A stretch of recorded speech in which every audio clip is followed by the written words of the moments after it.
যেন সবাই মিলে এই যে বাংলাদেশ যে একটি নতুন বাংলাদেশের পরিণত হওয়ার একটি প্রক্রিয়ার মধ্যে দিয়ে যাচ্ছে, আমরা সবাই মিলে একসাথে কাজ করতে চাই। ঝালকাঠির নলসিটির কুশঙ্গল ইউনিয়নে এসো দেশ বদলাই পৃথিবী বদলাই প্রতিপাদ্য নিয়ে তারুণ্যের ভাবনায় আগামীর বাংলাদেশ শীর্ষক কর্মশালা অনুষ্ঠিত হয়েছে।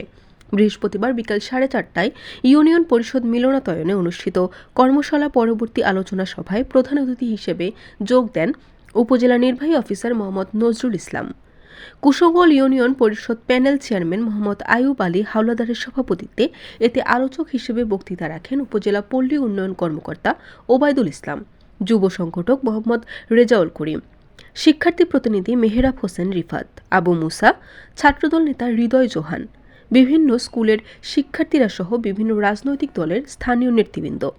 এ সময় বক্তারা তরুণদের উদ্যোগে আগামী সমৃদ্ধির বাংলাদেশ গড়তে দিক নির্দেশনামূলক বক্তব্য দেন। সকলের প্রচেষ্টায় দেশকে এগিয়ে নিতে তরুণদের উদ্যোগী হতে আহ্বান জানান। এর আগে বিকাল 4টায় কুশঙ্গল ইউনিয়ন পরিষদের আয়োজনে উপজেলা নির্বাহী অফিসার মোহাম্মদ নজরুল ইসলাম স্থানীয় হতদরিদ্র পরিবারের সদস্যদের হাতে কম্বল তুলে দেন।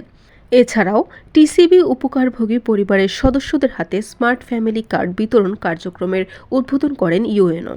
এ সময় ইউপি সদস্যবৃন্দ, প্রশাসনিক কর্মকর্তা মোহাম্মদ আশরাফুল ইসলাম, হিসাব সহকারী আবুল হাসান মৃধা সহ স্থানীয় গণ্যমান্য ব্যক্তিবর্গ উপস্থিত ছিলেন। বরিশাল.নিউজ।